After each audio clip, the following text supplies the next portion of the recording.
Octubre de 1943. A 8.000 metros sobre Baviera, los cielos seguían perteneciendo a Alemania. En la cabina de un caza FW-190, el piloto Hans Feldmayer observaba otra formación de bombarderos estadounidenses cruzando el espacio aéreo enemigo, lentos, pesados y, como siempre, solos. En la radio, risas ahogadas. «Nunca aprenden», comentó uno de los líderes de escuadra. Sin escolta, los B-17 eran objetivos predecibles. El mando alemán ya lo llamaba «caza de pavos», una cacería en la que solo un bando dispara a los demás. Esa confianza, construida sobre estadísticas brutales y superioridad táctica, estaba a punto de enfrentarse a una fuerza que no provenía ni de la aerodinámica ni de la altitud, pero de escala, producción, desde el cálculo frío de una industria sin límites. Lo que los pilotos alemanes despreciaban como un defecto doctrinal era, en realidad, la pieza clave de un plan en gestación. Una respuesta con hélices largas, tanques auxiliares y un motor británico que cambiaría el curso de la guerra. Este es el relato de cómo se rompió la arrogancia técnica de la Luftwaffe, no por represalias emocionales, sino por matemáticas industriales. El vídeo de hoy mostrará el colapso de una doctrina ante un enemigo que ha aprendido, adaptado y regresado, con el alcance para llegar hasta el final. Se rieron, hasta que vieron Mustangs sobre Berlín. Pero antes de adentrarnos en los datos, hay una estadística que define esta historia mejor que cualquier metáfora. En octubre de 1943, 77 bombarderos estadounidenses fueron derribados en un solo día en los cielos sobre Alemania. 4 meses después, más de 1.000 cazas P-51 Mustang escoltaron esas mismas formaciones hasta Berlín. Y de regreso, la Luftwaffe, que antes cazaba en ventaja, ahora huía. No fue solo un giro en el aire. Fue un punto de inflexión en el tiempo, la escala y la lógica de la guerra. ¿Cómo pudo una nación infravalorada darle la vuelta a la situación en tan poco tiempo? Si valoras la historia contada con rigor, tecnología y contexto humano, suscríbete y ayuda a este canal a mantener viva la memoria que los números intentaron ocultar. En 1943, los cielos de Europa eran un escenario desequilibrado. La doctrina aérea estadounidense creía en la autosuficiencia. Creía que las formaciones defensivas de bombarderos, el famoso B-17 Flying Fortress, podían protegerse a sí mismas. La teoría era elegante sobre el papel. Cada bombardero llevaba hasta 13 ametralladoras de calibre .50, posicionadas en torretas giratorias que cubrían todos los ángulos.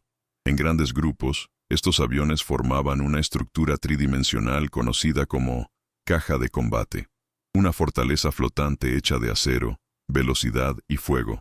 El concepto prometía que, unidas, estas fortalezas crearían un terreno de destrucción en el que cualquier caza enemigo que se atreviera a acercarse sería rápidamente derribado.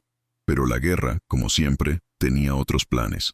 En la práctica, las ametralladoras tenían puntos ciegos, munición limitada y, lo más grave, operadores humanos sometidos a una presión psicológica extrema.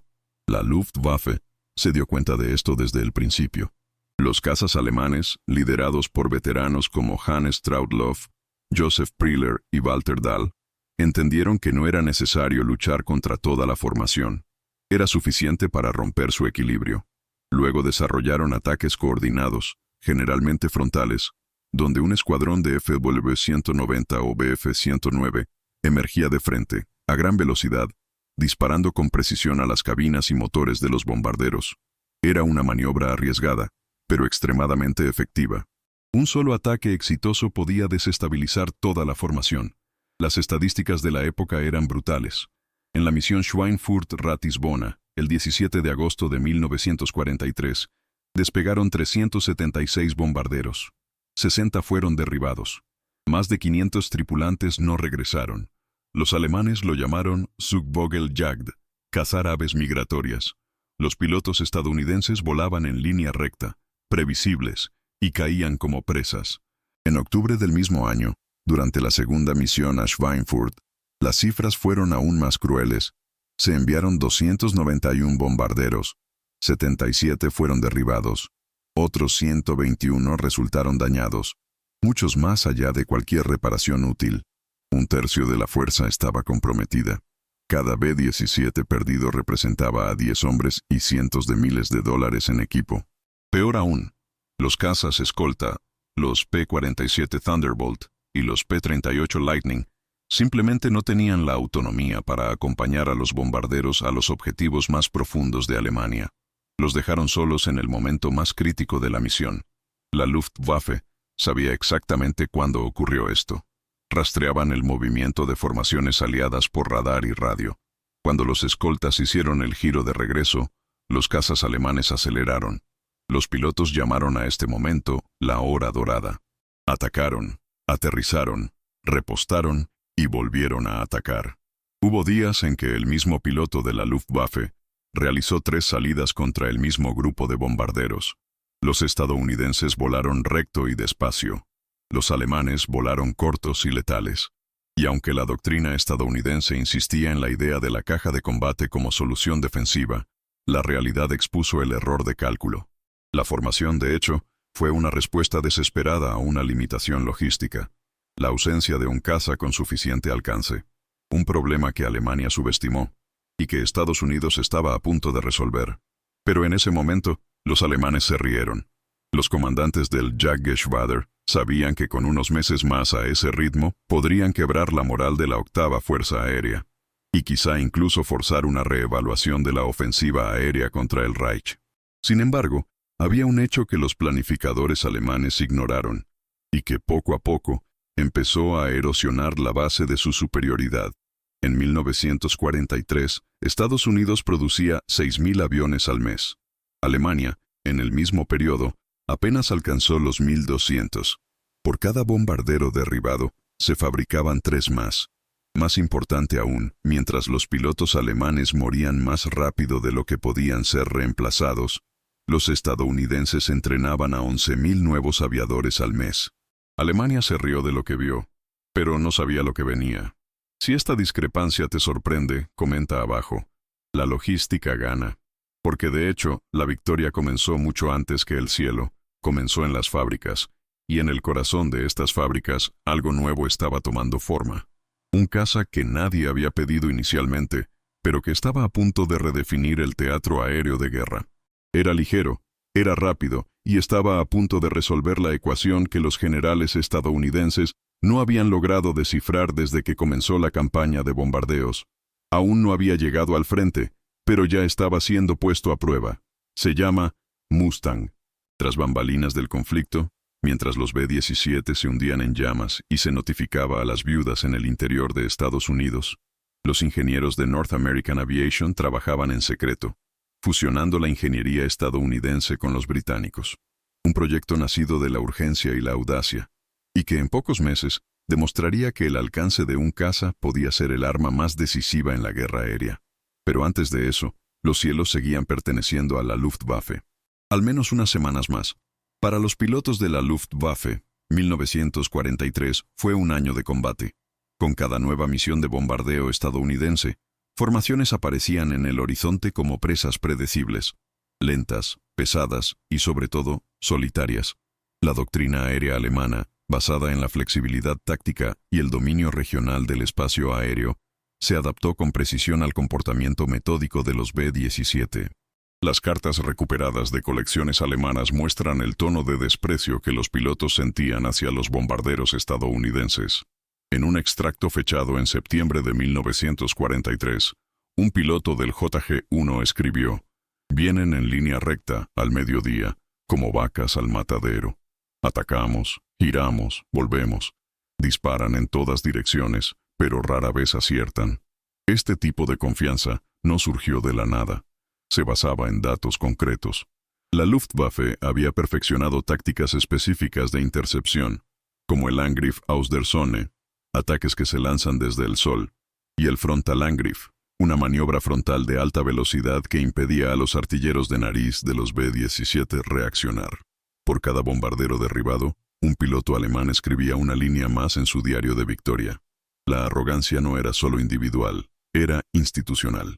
Oficiales de alto rango, como el general der Jagdflieger Adolf Galland, creían que los estadounidenses nunca resolverían su mayor dilema, la ausencia de cazas de largo alcance. En las reuniones del mando de la Luftwaffe, Se repetía la misma proyección. Era suficiente para mantener la presión. Fue una guerra de desgaste, y la tasa de pérdidas de los bombarderos aliados ya comprometía la continuidad de la campaña aérea. El propio Hermann Göring, mariscal del Reich, se burló de la insistencia estadounidense en volar sin protección profunda. Quieren destruir nuestra industria, pero no pueden proteger los aviones por sí mismos. Para él, la guerra aérea era una cuestión de matemáticas, y los números estaban a su favor. Al otro lado del Atlántico, la vista era diferente. El mando de la octava Fuerza Aérea estaba en un punto muerto. Los generales estadounidenses sabían que la campaña de bombardeo diurno era vital para debilitar el esfuerzo bélico alemán antes de cualquier invasión terrestre. Pero las crecientes pérdidas ponen en duda la estrategia. La operación Point Blank, que pretendía paralizar la producción militar nazi mediante incursiones en fábricas específicas, dependía de misiones cada vez más largas y audaces, misiones que superaban el radio operativo de los escoltas disponibles. Mientras tanto, la Luftwaffe solo tenía que esperar. En la frontera de la protección aliada, los cazas alemanes se posicionaban con precisión. Era el juego de distancia, y los americanos estaban perdiendo. Pero había una variable que el mando alemán no tenía en cuenta: el poder acumulado tras las líneas enemigas. Mientras los cazas del Reich luchaban cielo por cielo, Estados Unidos luchaba toneladas por toneladas. Para 1943, la industria estadounidense ya operaba en 3 turnos. El programa de producción de aviones, iniciado bajo el pretexto de disuasión, se había convertido en una avalancha técnica. Solo ese año se entregaron más de 60.000 aviones. En cuanto a números, esto significaba que, aunque la Luftwaffe empezaba a sentir los efectos del desgaste, Estados Unidos seguía calentando sus líneas de montaje. Alemania se rió de los resultados visibles, los bombarderos cayendo en llamas, pero no se dio cuenta de la magnitud invisible del enemigo. La confianza alemana era, de hecho, un eco de una ilusión estratégica, que la guerra se decidiría por tácticas, no por volumen. La Luftwaffe creía que sus victorias aéreas en 1940 y 1941 se repetirían a gran escala, pero ignoró un cambio crítico. Los aliados ahora podían equivocarse. Los estadounidenses podrían perder 100 bombarderos y al mes siguiente enviar 200 enemigos. En cuanto a la Luftwaffe, cada piloto derribado era un veterano insustituible. Cada FW-190 perdido era un cuello de botella en la producción. Cada misión estadounidense exitosa, incluso con bajas, debilitaba la máquina alemana en puntos que no podían repararse. Esta asimetría se hizo evidente en octubre de 1943. Durante la segunda misión a Schweinfurt, se destruyeron 77 bombarderos. Fue una de las mayores pérdidas de la campaña. Pero lo que los alemanes no sabían era que, esa misma semana, las fábricas de Boeing, Lockheed y North American Aviation ya habían reemplazado más de lo que se había perdido. Los pilotos alemanes celebraron la masacre. En las bases de la Luftwaffe se brindaban. Las radios celebraron victorias. La moral ha subido. Pero los hangares americanos no estaban en silencio. Rugieron. A cada victoria de la Luftwaffe, la respuesta estadounidense no llegó en el discurso, sino en metal. Mientras tanto, en los talleres de Inglewood, California, un proyecto avanzaba discretamente. Un prometedor caza, que hasta entonces había servido en misiones secundarias en Inglaterra, estaba siendo adaptado con un nuevo motor, el Rolls-Royce Merlin. La unión entre un fuselaje aerodinámico y un motor británico de 2 etapas estaba a punto de nacer. Era el NA-73B, el nombre técnico de un avión que pronto recibiría otro nombre: Mustang. Los alemanes aún no lo sabían, pero la marea ya había empezado a cambiar, no en el cielo, sino en las fundiciones y en las mesas de diseño de ingeniería. Y cuando finalmente se dieron cuenta de lo que se acercaba, ya era demasiado tarde, porque un piloto alemán puede reírse de una formación, pero no puede reírse de una idea que ya ha despegado. Y lo que venía de Occidente ya no era una teoría, era una respuesta con alas. La primera vez que un Mustang cruzó los cielos de Alemania en una misión de combate completa, el mando de la Luftwaffe no pudo identificar la aeronave. Pensaron que era otro Thunderbolt, pero este error sería costoso. En los informes interceptados, los funcionarios pidieron confirmación. ¿Estos combatientes no van a volver? ¿Son siguiendo a los bombarderos hasta el final? Fue el comienzo de la confusión. Y donde hay confusión en la guerra, la derrota pronto encuentra su camino. Porque la duda que surgió en diciembre de 1943, silenciosa, técnica, casi imperceptible, se convertiría en una verdad devastadora en marzo del año siguiente. Y el primero que lo reconoció fue el propio general Galland, cuando declaró: «Cuando los Mustangs llegaron a Berlín, supimos que habíamos perdido el control. Lo que los alemanes llamaban imposible ya se había vuelto rutina». En la mañana del 14 de octubre de 1943, 291 bombarderos B-17 despegaron de Inglaterra hacia Schweinfurt, una ciudad alemana conocida por concentrar la producción de rodamientos de bolas, un componente vital para tanques, aviones y motores de vehículos militares. Era la segunda vez en 2 meses que los estadounidenses intentaban neutralizar este objetivo. La primera había sido costosa, pero el mando insistió. La lógica era clara. Sin rodamientos, la maquinaria de guerra alemana se detendría. Sin embargo, la culpa no estaba en la elección del objetivo, sino en la creencia de que estos bombarderos aún podían sobrevivir por sí mismos. La operación comenzó bajo el nombre de Misión 115. El plan era sencillo. Los B-17 cruzarían Alemania sin escolta, confiando en la antigua formación defensiva de la caja para protegerse. Por parte alemana, la respuesta ya estaba lista incluso antes de que el ruido de las locomotoras cruzara el canal. El Oberkommando de la Luftwaffe ya había predicho la ruta, el tiempo e incluso el punto exacto en el que los cazas aliados girarían debido a la falta de alcance. Fue allí donde comenzó la masacre. Durante 3 horas, los cielos del centro de Alemania se convirtieron en un terreno de caza. Más de 300 cazas alemanes, entre FW-190 y Bf-109, fueron lanzados contra los bombarderos en misiones sucesivas. Los ataques se produjeron en oleadas coordinadas. Primero desde el frente, para golpear la cabina y los motores. Luego, en picado lateral, apuntando a las torretas de ametralladora expuestas. Los pilotos alemanes ya conocían las debilidades de los B-17.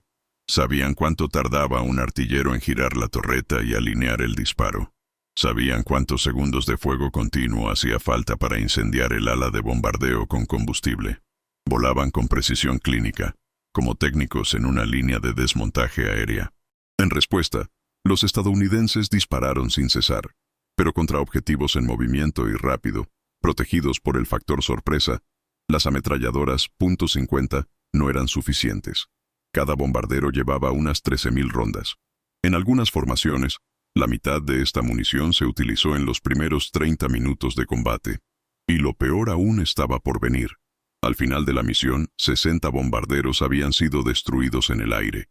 Otros 17, tan dañados que fueron retirados de operación al aterrizar.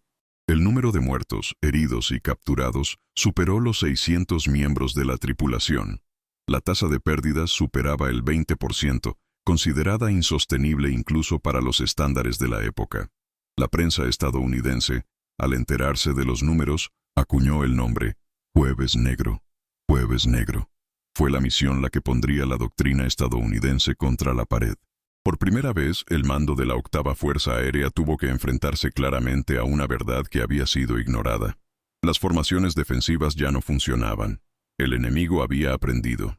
Y siguió aprendiendo más rápido de lo que la doctrina pudo adaptarse. Tras bambalinas, la misión generó una oleada de tensión. Existía un temor real de que la campaña de bombardeos estratégicos estuviera cerca del colapso. Las misiones de penetración profunda fueron suspendidas de inmediato. Ratisbona, Schweinfurt, Leipzig, todas las rutas de alto riesgo han sido congeladas. Se enviaron informes confidenciales a Washington con un lenguaje claro. Sin cazas de largo alcance, la campaña no puede continuar. La doctrina de la fortaleza voladora, hasta entonces sostenida por la fe y el acero, empezaba a desmoronarse bajo el peso de su propia rigidez. La respuesta que ofreció la Luftwaffe fue sencilla, brutal y eficiente. Y lo peor, escalable. Con cada misión estadounidense, los alemanes adquirían experiencia. Con cada baja aliada, los alemanes ajustaban sus maniobras. Para Estados Unidos, la curva de aprendizaje se estaba convirtiendo en una curva de sacrificio. Y por primera vez, los generales estadounidenses admitieron: la superioridad numérica no significaba invulnerabilidad técnica. En Alemania, la victoria se celebró con entusiasmo. Los periódicos del Reich celebraron la derrota estadounidense como un signo del inminente colapso de la aviación enemiga. En radios militares, los pilotos se jactaban. La octava Fuerza Aérea había recibido su peor golpe. Y sin embargo, lo que los alemanes no sabían era que, en los hangares de Essex, una nueva generación de cazas ya estaba siendo probada, con un alcance superior, una eficiencia de combustible sin precedentes y poder para enfrentarse al enemigo donde quiera que estuviera. El P-51 aún no se había utilizado como escolta completa, pero su momento estaba llegando. La ironía estaba en pleno apogeo. Mientras los alemanes celebraban la destrucción de bombarderos que no podían defenderse, los estadounidenses estaban a semanas de encontrar una respuesta que no solo cambiara la guerra, sino que también cambiara la lógica del conflicto. El Jueves Negro fue el fondo táctico. Pero, como tantas veces en la historia, también fue el impulso para la innovación. Cuando se le preguntó sobre el impacto de la misión, un funcionario de la RAF señaló con claridad británica: «Hoy han perdido 60. Pero perdimos la guerra en el momento en que empezamos a subestimar su capacidad para dar el siguiente paso». El Mustang no era solo el siguiente paso, fue el salto. Y cuando apareció en el cielo, no vendría solo. Porque ese mismo sombrío octubre, mientras las llamas de Schweinfurt aún ardían en los informes de inteligencia, North American Aviation estaba a punto de entregar los primeros lotes del modelo P-51B.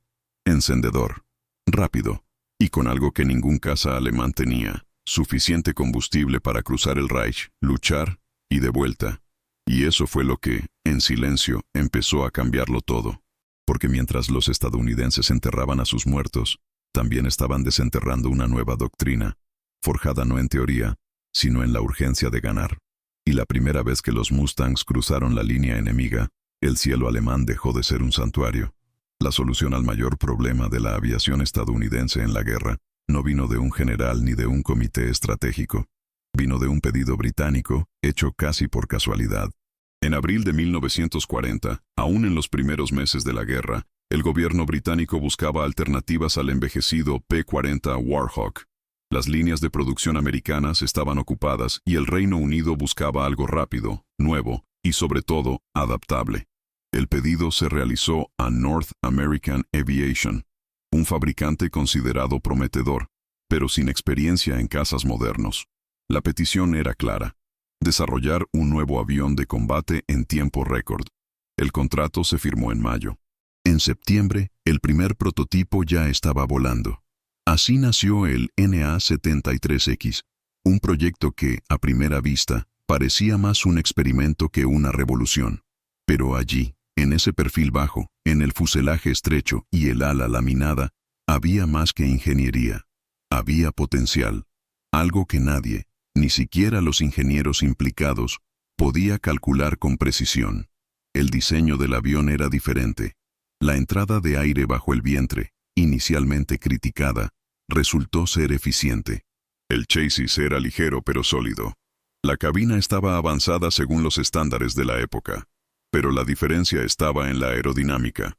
El Mustang fue el primer caza en aprovechar al máximo el perfil laminar del ala, un tipo de diseño que reducía drásticamente la resistencia del aire y el alcance extendido. Durante las pruebas, los ingenieros notaron algo curioso. El avión volaba bien a baja altitud, pero no restaba como se esperaba a gran altitud, donde se libraban combates con bombarderos. El problema no estaba en el diseño en sí, sino en el motor. El Allison B-1710, utilizado en los primeros modelos, simplemente no entregaba suficiente potencia por encima de los 5.000 metros. El avión era prometedor, pero limitado. Y fue en ese momento cuando ocurrió lo improbable. Durante pruebas conjuntas en el Reino Unido, los ingenieros británicos sugirieron un cambio radical: sustituir el motor Allison por el Rolls-Royce Merlin 61, un motor que ya había demostrado su valía en Spitfires y Hurricanes. La propuesta fue aceptada, y así nació la primera versión híbrida, un caza estadounidense con motor británico. El resultado fue inmediato. El nuevo Mustang alcanzó más de 700 km/h. Subió más rápido. Mantenía la potencia a altitudes superiores a 10.000 metros. Y lo más impresionante es que voló el doble de distancia que los cazas aliados existentes. Por primera vez, era un avión con velocidad de caza y autonomía de bombardero. Las pruebas fueron tan exitosas que el gobierno estadounidense aprobó la producción en masa del modelo mejorado, el P-51B. Para comparar, mientras que un P-47 Thunderbolt con tanques auxiliares alcanzó unos 1.300 kilómetros, el nuevo Mustang con tanques externos y el motor Merlin superó los 2.700.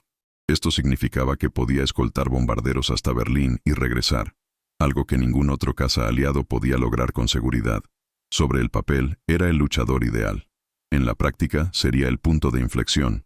Pero en 1943, los alemanes aún no lo sabían. A medida que la Luftwaffe perfeccionaba sus tácticas para destruir bombarderos, los Mustangs comenzaron a producirse a un ritmo acelerado. Las fábricas americanas, ya acostumbradas a la producción a gran escala, ajustaron sus líneas para incorporar el nuevo modelo. El P-51B comenzó a llegar a los escuadrones a finales de 1943. Al principio, se usaron en misiones limitadas, pero pronto, los comandantes de la Octava Fuerza Aérea comprendieron el potencial de la nueva arma. El Mustang no era solo un caza, era la respuesta que los bombarderos habían estado esperando desde que comenzó la guerra. Y más, era la señal de que la doctrina estadounidense había aprendido, adaptado, y ahora reaccionó con fuerza. La ironía de esta historia es que la solución estaba delante de ellos. Un avión nacido por orden extranjero, desarrollado en tiempo récord, y que solo reveló su verdadero poder cuando se combinó con el motor de un país aliado. Si te gusta desentrañar estos hechos, muestra tu apoyo. Dale like y suscríbete para que podamos ofrecerte contenido más detallado. Porque cada número, cada pieza, cada decisión oculta entre los informes técnicos lleva una verdad mayor, que las guerras no se ganan solo con armas, sino con ideas que funcionan.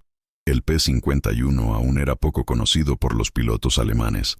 Sus contornos se confundieron con los del P-47. Pero pronto, muy pronto, esa confusión desaparecería, porque los Mustangs estaban a punto de cambiar el comportamiento del cielo y de los cazadores. Y la primera vez que un piloto alemán vio un Mustang adelantarle por detrás, a una altitud donde ningún caza debería estar, supo que algo había cambiado. Desde ese momento, la caza dejó de ser unilateral. Y la pregunta ya resonaba entre los comandantes de la Luftwaffe. ¿Qué avión es este? ¿Y por qué sigue aquí? El 354 Grupo de Cazas de la Novena Fuerza Aérea recibió sus primeros P-51B en noviembre de 1943 en una base del sureste de Inglaterra. Hasta entonces, el grupo operaba con el ya conocido P-47 Thunderbolt, robusto, potente, pero limitado por alcance. La llegada de los Mustangs generó desconfianza entre los oficiales veteranos. Muchos veían el nuevo caza como un experimento temprano, un avión aún en fase de maduración. Al fin y al cabo, el modelo había sido probado en misiones de reconocimiento y apoyo táctico, pero nunca se había integrado en profundidad en la doctrina de escolta estratégica. Algunos comandantes se preguntaban, ¿por qué confiar la protección de los B-17 a un avión recién llegado, aún poco comprendido en combate real? Pero solo hizo falta el primer vuelo para que la percepción empezara a cambiar. Durante los primeros entrenamientos, los pilotos del 354 notaron una diferencia inmediata. El Mustang respondía bien. Era estable en las maniobras y sorprendentemente cómodo para vuelos largos. Su alcance con tanques auxiliares parecía casi irreal. En las pruebas, algunas unidades volaron más de 5 horas sin repostar, algo impensable para cualquier otro caza monomotor en aquella época. La cabina estaba bien distribuida. La visibilidad lateral y frontal era excelente. La aerodinámica permitía picada a alta velocidad y recuperaciones suaves. En palabras de un piloto del grupo, registradas en un cuaderno de bitácora, vuela como si supiera lo que hace, como si estuvieras adivinando a dónde quieres ir. Lo que era duda empezó a convertirse en confianza. Las primeras misiones operativas fueron cautelosas. Los P-51 se emplearon en reconocimiento armado y patrullas de corto alcance, pero el impacto psicológico fue inmediato. En las radios de la Octava Fuerza Aérea comenzaron a surgir informes aislados. Tenemos cobertura más al norte de lo previsto. O incluso, hay cazas que nos siguen hasta la línea objetivo. Estos informes iban acompañados de sorpresa y a menudo incredulidad. Los pilotos de bombarderos que se habían acostumbrado a enfrentarse solos a los FV-190 vieron ahora, aunque brevemente, cazas aliados manteniendo una posición mucho más allá de los límites conocidos. Aún no era una escolta total, pero era suficiente para encender un nuevo tipo de esperanza. Los Mustangs estaban aprendiendo, y los alemanes aún no lo sabían. Por parte alemana, el primer contacto con los Mustangs fue sutil. En enfrentamientos esporádicos, los informes comenzaron a mencionar cazas enemigos desconocidos, rápidos y persistentes. El mando de la Luftwaffe interpretó estos registros como una exageración o confusión con otros modelos ya en funcionamiento. Pero los datos no mienten. Los pilotos empezaron a informar de situaciones inusuales, persecuciones que no terminaban tras la inmersión de evasión, aviones aliados que aparecieron a altitudes inusuales para cazas, y, más preocupante aún, cazas que atacaron no solo las formaciones de bombarderos, sino también las propias bases aéreas alemanas durante el regreso. El ciclo de ventaja táctica comenzó a invertirse, aunque imperceptiblemente para la mayoría, porque mientras los alemanes buscaban patrones conocidos, el P-51 operaba fuera de horario. Sin embargo, dentro del mando estadounidense, la adopción definitiva del Mustang seguía enfrentando resistencia. Había intereses en juego. El P-47 se produjo ampliamente. Ya contaba con una cadena logística consolidada y contaba con un vestíbulo interno. Reemplazarlo requeriría reorganizar los suministros, la formación y la doctrina. Además, algunos generales veían el Mustang como otro caza ligero más y temían depender de un nuevo modelo para misiones críticas. La decisión de emplear el P-51 como escolta de bombarderos estratégicos solo se tomó después de que una serie de informes internos señalaran una realidad innegable. Era el único caza con el alcance, la velocidad y el rendimiento necesarios para acompañar a los B-17 a los objetivos más profundos del Reich. Los pilotos, en cambio, no necesitaban cartas para entender lo que tenían a mano. En vuelos de prueba y combate, los Mustang demostraron algo que iba más allá de las especificaciones técnicas. Transmitían una sensación de control, de la permanencia, que el cielo ya no terminaba en los límites del combustible. El Mustang no era solo un caza nuevo, alteró la percepción de lo que era posible en combate aéreo. Un comandante del 354 lo resumió en una frase seca: con el Mustang, el margen de maniobra ya no es territorio enemigo. Ese sentimiento pronto se convertiría en estrategia, porque la misión del Mustang no era solo volar junto a los bombarderos, era cazar a los cazadores, llevar la guerra a los defensores. Y invertimos el juego. A finales de enero de 1944, el número de P-51B operativos comenzó a crecer. Los grupos de cazas fueron reconfigurados, los manuales revisados y la doctrina ajustada. La misión era clara: escoltar a los bombarderos hasta el objetivo, enfrentarse a los cazas enemigos antes de que alcanzaran la formación y eliminar la amenaza lo antes posible. La nueva generación de pilotos que tomó el mando de los Mustangs comprendió la dimensión histórica de lo que estaban a punto de hacer. No fue solo un cambio de modelo, era una nueva filosofía de la guerra aérea. Un combate ofensivo, no defensivo. Una cacería de cazadores. En los cielos de Europa, las señales de este cambio seguían siendo discretas. Pero en una misión en febrero de 1944, una unidad de la Luftwaffe informó que, por primera vez, bombarderos cruzaron la frontera escoltados, y regresaron aún escoltados. Un piloto alemán, interrogado tras ser derribado y capturado, dijo: «No lo entendemos. No volvieron antes. Ahora, hay cazas todo el tiempo». La confusión comenzó a extenderse entre los escuadrones defensores. Y donde hay confusión, hay vulnerabilidad. El cambio que comenzó en silencio pronto tomaría forma visible, definitiva e irreversible, porque los Mustangs estaban listos. Y el siguiente objetivo no era una fábrica, era la capital. En la mañana del 4 de marzo de 1944, algo sin precedentes cortó los cielos de Europa. A las 9 de la mañana, los radares alemanes detectaron una nueva formación de bombarderos estadounidenses acercándose a la capital del Reich. Fue más bien una ofensiva por parte de la octava Fuerza Aérea. Al principio, todo le resultaba familiar: altitud estándar, ruta predecible, misma rigidez doctrinal. La Luftwaffe, ya agotada, organizó su respuesta con lo que quedaba de su Jagdgeschwader. Pero lo que vino después no estaba en los informes ni en las proyecciones. Por primera vez, cazas monomotores volaron junto a B-17, y no se lo permitieron, incluso cuando la formación cruzó el río Elba, incluso cuando el horizonte reveló los contornos de Berlín. Los cazas seguían allí.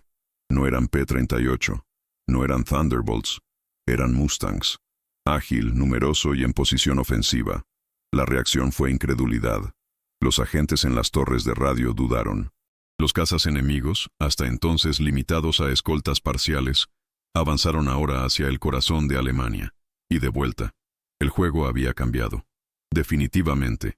Esta misión, histórica tanto por simbolismo como por innovación, marcó la primera vez que los P-51B escoltaron bombarderos hasta Berlín.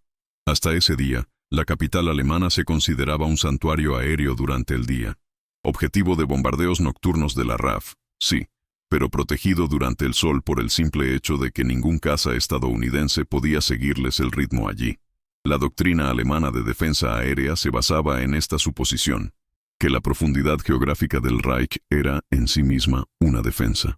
Y cuando se violó esa última capa de protección, la moral se derrumbó. El general Adolf Galland, comandante de la defensa aérea del Reich, señaló más tarde en su informe: cuando los Mustangs aparecieron sobre Berlín, supimos que estaba acabado. Una frase seca pero devastadora. Reconocía no solo una derrota táctica, sino el fin de una era estratégica. Las imágenes captadas por las cámaras de armas del P-51 no dejaron duda. Mostraban cazas de la Luftwaffe siendo alcanzados y derribados a altitudes donde antes habían operado con superioridad. Mostraban formaciones de bombarderos intactas, aún en progreso, con cobertura firme. Y más sorprendente aún, mostraron el contraataque de los Mustangs contra aeródromos y concentraciones de cazas enemigos en el camino de regreso. La escolta estaba ahora activa. Los Mustangs no solo protegían, cazaban. La doctrina estadounidense finalmente asimiló la lección. Para ganar en el aire, no basta con reaccionar. Al enemigo se le debe negar el derecho a elegir el momento del combate. Y ese día, el momento fue impuesto por la ingeniería.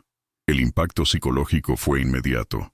En la base de Wunstorf, un comandante alemán informó haber visto 5 cazas estadounidenses cruzando la pista a gran velocidad, disparando a aviones que aún estaban en proceso de despegue.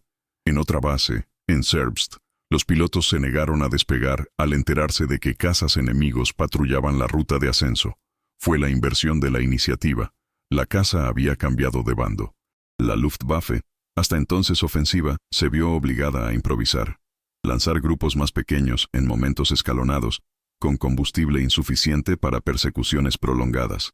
Lo que antes era una ciencia de la intercepción se ha convertido en una carrera por la supervivencia. Y con cada nueva misión, los Mustangs aumentaban su presencia. En cuestión de semanas, ya eran el caza dominante en los cielos del centro de Alemania. Pero la verdadera fortaleza del Mustang no residía solo en su aerodinámica. Estaba en el número. La industria estadounidense entregaba cientos de unidades al mes. La versión aún más avanzada del P-51D ya entraba en producción paralela. Mientras la Luftwaffe intentaba preservar sus FBD-190 y racionar piezas para los Bf-109 cada vez más dañados, los estadounidenses abastecían el frente con nueva maquinaria, pilotos entrenados y combustible en abundancia. La ecuación era brutal. Por cada caza alemán destruido, se aterrizaba un nuevo Mustang. Además, por cada piloto alemán derribado, el reemplazo tenía menos experiencia. Para los estadounidenses, empezaba a ocurrir lo contrario. Los pilotos veteranos ahora volaban con ventaja técnica y protección estadística. La misión del 4 de marzo no fue la más devastadora en términos numéricos, pero era lo más simbólico, porque desmentía la certeza estratégica última de Alemania. Lo que los agentes llamaron la barrera de alcance había sido superado. Y más, de forma eficiente. Pocos Mustangs fueron derribados. Los bombarderos regresaron en número suficiente como para considerar la misión un éxito. Y el impacto político fue tan grande como el militar. Por primera vez, los periódicos aliados informaron sobre la escolta a Berlín. El público estadounidense, cansado de los informes de bombarderos derribados, ahora veía titulares anticipados. La moral estaba cambiando. El discurso cambió. Y en el alto mando alemán, el silencio empezó a dominar los pasillos. Adolf Galland, ya presionado por las crecientes pérdidas, confesó meses después: los Mustangs eran una plaga. Aparecieron donde no deberían estar. Y justo cuando pensabas que habías escapado, había alguien más esperándote. Era un nuevo patrón de combate. Un patrón que la Luftwaffe, ya agotada tras años de guerra, no pudo seguir. Y fue en ese momento, en este giro tranquilo y estadístico, cuando los cazas alemanes dejaron de ser cazadores y se convirtieron en supervivientes. Pero lo que vendría después no era solo dominio aéreo. Fue un ataque al corazón del sistema. Porque ahora, con el cielo despejado, los bombarderos tenían un nuevo destino: destruir quirúrgicamente lo que quedaba de la infraestructura alemana. Y en la siguiente misión, los objetivos no serían fábricas, serían las propias bases de la Luftwaffe. La superioridad aérea estadounidense sobre el Reich se construyó no solo en los cielos, sino sobre los cimientos de hormigón, acero y relés de cambio que operaban mucho más allá del alcance de los bombarderos. En Estados Unidos, cuando los Mustangs se convirtieron en la punta de lanza de una nueva doctrina aérea, fábricas enteras trabajaron en 3 turnos para alimentar el mecanismo que mantenía en funcionamiento a cada uno de estos cazas. North American Aviation, por sí sola, principal fabricante del P-51, produjo más de 15.000 unidades del modelo durante toda la guerra. 15.000. Un número que iba más allá de lo necesario. Era una declaración. Mientras los estrategas alemanes contaban las pérdidas en escuadrones, los estadounidenses calculaban las reservas en lotes mensuales. En 1944, Estados Unidos fabricaba, de media, 2.500 aviones de combate al mes. En el mismo periodo, Alemania apenas pudo entregar 600. Y aún así se vieron comprometidos por la escasez de materiales, los bombardeos sistemáticos y la pérdida de mano de obra cualificada. La superioridad no solo estaba en la calidad del caza, sino en la garantía de que, si uno caía, habría otro listo. Y si el otro caía, habría 5 más esperando para despegar. Las fábricas americanas se dibujaron como líneas de batalla. Cada virote tenía un destino. Cada locomotora, una designación. Los trenes de suministros funcionaban como arterias de una máquina nacional. Una máquina sin frente de batalla, pero con producción continua. En Long Beach, Inglewood, Dallas y Kansas City, el sonido de lo fascinante nunca cesaba. Hombres y mujeres operaban codo con codo, soldados de una guerra invisible pero decisiva. En cada Mustang entregado había más que tecnología: coordinación, eficiencia, planificación. Fue allí donde la Luftwaffe fue derrotada, pieza a pieza. Por parte alemana, la realidad era diferente. La industria estaba bajo ataque constante. Las fábricas de aviones se vieron obligadas a dispersarse, divididas en subcomponentes dispersos por bosques, cuevas y cobertizos improvisados. Esto dificultaba la producción, aumentaba el tiempo de montaje y hacía que el mantenimiento fuera una tarea casi imposible. Muchos cazas fueron entregados sin repuestos. La Luftwaffe empezó a depender de soluciones alternativas, adaptaciones de campo y cazas reparados con piezas tomadas de aviones derribados. El tiempo entre salidas aumentó. La rotación de pilotos fue crítica. Mientras los estadounidenses formaban a miles de nuevos aviadores al mes, Alemania no podía reemplazar a la élite que caía día a día. Y los números no mienten. Para mantener a un caza en combate, se necesitaba más que el propio avión: combustible de alto octanaje, munición, repuestos, mecánicos formados, informes y información operativa. Estados Unidos lo tenía todo, y en abundancia. En 1944, el esfuerzo industrial estadounidense produjo 276 millones de galones de combustible para aviones de alto rendimiento y reacción. Alemania, bajo bombardeos constantes, apenas alcanzó los 20 millones.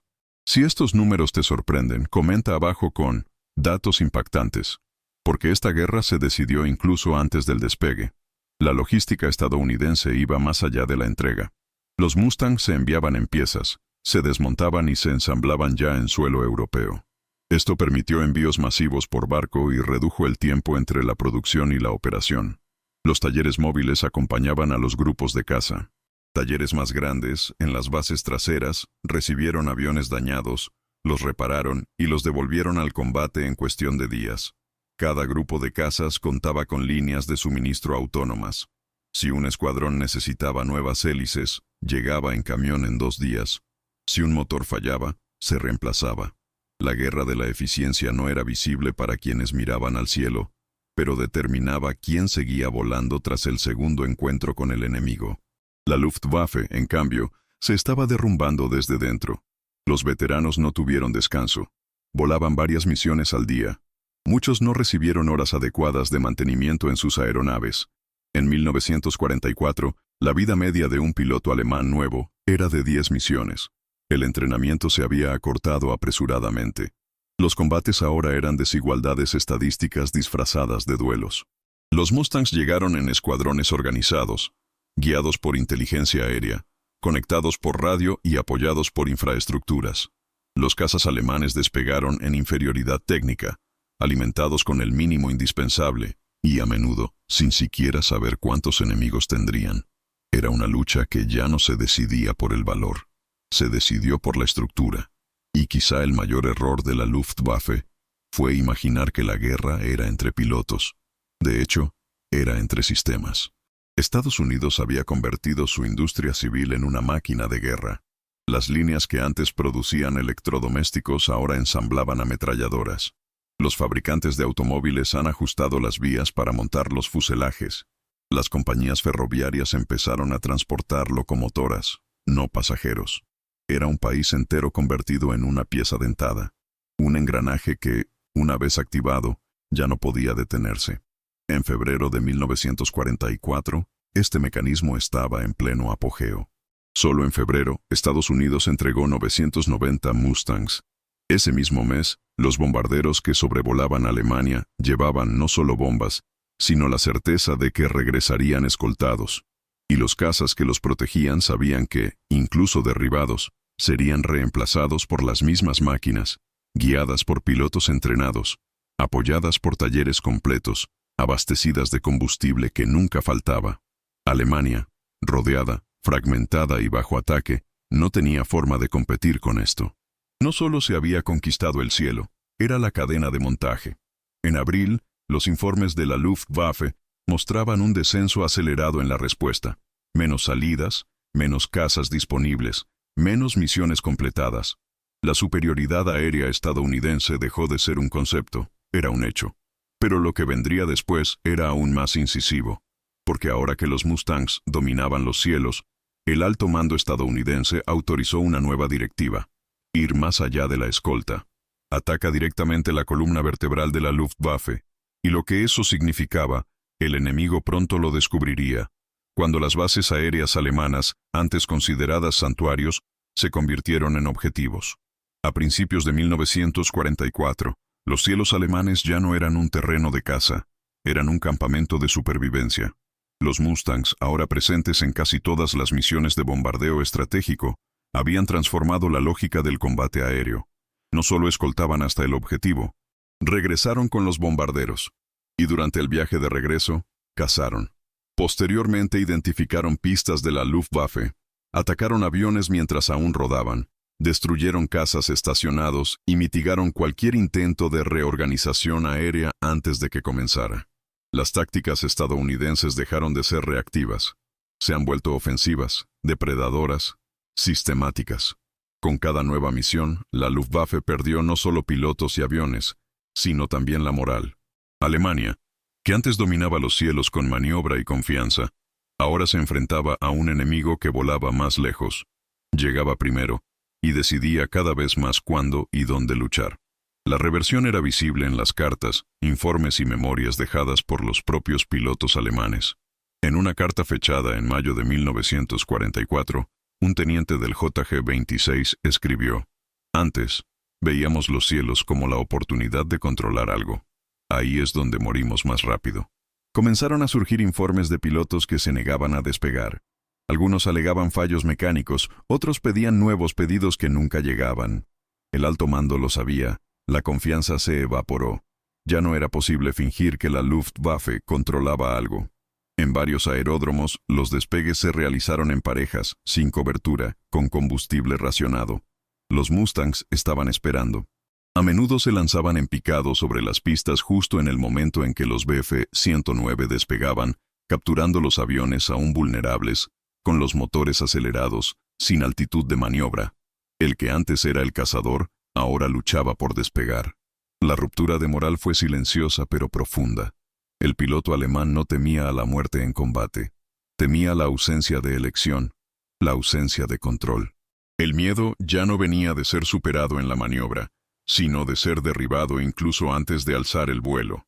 El espacio aéreo, que antes era símbolo de gloria y dominio, se convirtió en una tumba esperada, e incluso los veteranos empezaron a notarlo.